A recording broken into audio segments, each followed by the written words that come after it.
I've spent the last few days experimenting with setting up a camera on my motorbike and riding it around the village where I live now to show the kind of place that it is. It's just got into the hot season here now, and most days it's around about mid-30s or even hotter. I mean, come kind of mid-April, it'll be really hot. It'll be more like, it'll be touching 40 degrees a lot of days, you know. And my sister is coming over in April, and she lived for several years in Singapore, and she feels like she knows what's coming, but my God, I found it pretty hard to adjust to this. You've got to drink heaps all through the hot season, you really do. I teach part-time at the local school, and the school's broken up. It's just too hot to do schoolwork. So they let the kids off, and a lot of them spend much of their time down by the river cooling off. And I've got a bit of footage of that as well in this video. Now it's a very rural community, so there's a lot of farm workers and farmers who live in the village. The rice and corn harvest is over, and they're burning off the stubble at the moment. So in some of the video you might notice it being a bit smoky, or the government's trying to limit that, but I think that because it's such an ingrained habit, a lot of the farmers are plain ignoring the government sort of attempts to cut down on it. But anyway, that's how it is. And so the air can get a bit smoky at the moment because of all the burning.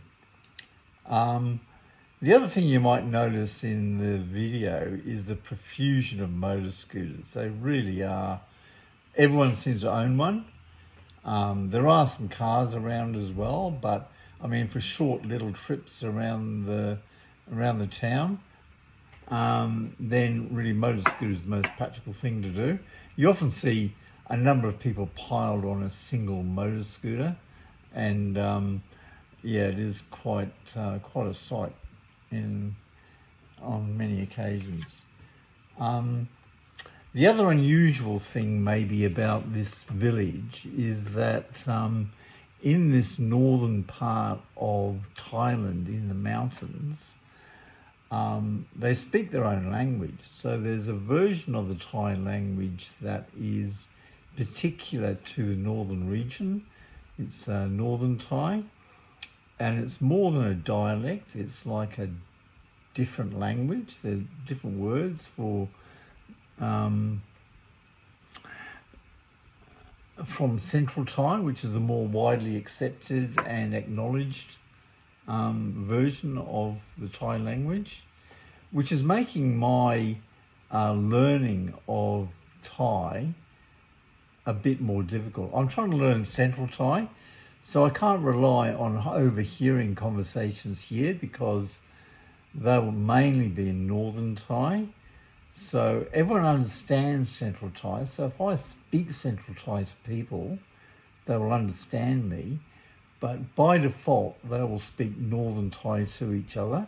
So I've got to be very careful in what I take in from what I overhear. And essentially, I don't take in anything if I overhear it. But if I do attempt to have a conversation with people, then I might pick up the odd bits and pieces here and there. But it's a pleasant place to live, and the character of the people are good, and the culture is interesting. It's very different from living in Australia, and I'm enjoying it. But learning the language is a very important part of it, and my first experience of learning a language has shown me just what a challenge it is. Anyway, this video is an attempt to show you, or friends and family, what kind of place I live in now, and you might get a sense of that from the video I've taken around the town trying to set up this camera on the motorbike. I've bought myself a little sports GoPro style video camera, and I've set it up on my motorbike.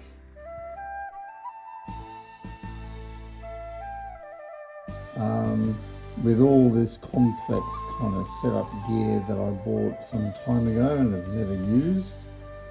So I think it's time that I tried it all out. This is the motorbike I bought earlier this year, and it kind of blurs the line between motorbike and motor scooter. It's fully automatic, so it can be classed as a motor scooter. It's marketed as handling off-road riding, which is a bit questionable. I mean, if you read the reviews and ride it, then it does seem to have limitations for that. In particular, it doesn't have the wheel clearance that an off-road bike needs, and it has smaller wheels as well. It's quite heavy, but all the weight is down low, fortunately, so it's kind of easy to handle. So it goes very well on roads, and it can keep up with cars, no problem. It's got a top speed of something like, I don't know, 130 kilometers per hour or something, so it's got a bit of grunt about it.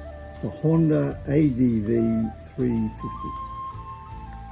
The ride I'm going to go on goes from our place, which is right on the edge of the town in Mae Lamao,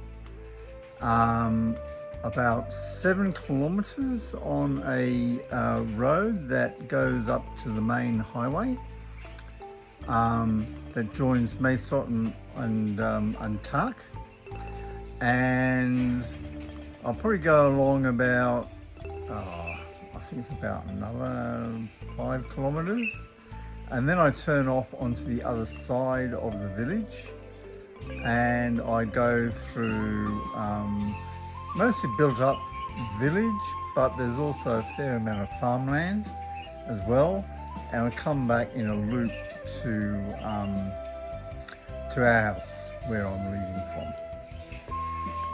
I could tell I haven't been out on the motorbike for quite a while because a bird had built a nest in my helmet, which I've just taken out. So here's the nest, and my helmet was, I should take it out of my helmet here. So that was quite a laugh and a surprise.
Day 3 of trying to get this camera right. I have just been for a ride. I hope I got it right, but we'll see. So I adjusted the camera so that it's at quite a tilted angle compared to how it was yesterday and the day before. And I had a look at some of the videos whilst I did the circuit, and it seemed right. So let's have a look.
up? Well, I've just had a look through the video I just took and it seems good enough to me because there is a lot of wobbling, but I think that's more to do the way I look around all the time rather than anything to do with the way the camera is mounted, or maybe the wind is blowing it a bit. It is a windy day as well, so yeah, it's not perfect, but I'm not aiming for professional quality. It's good enough, I think.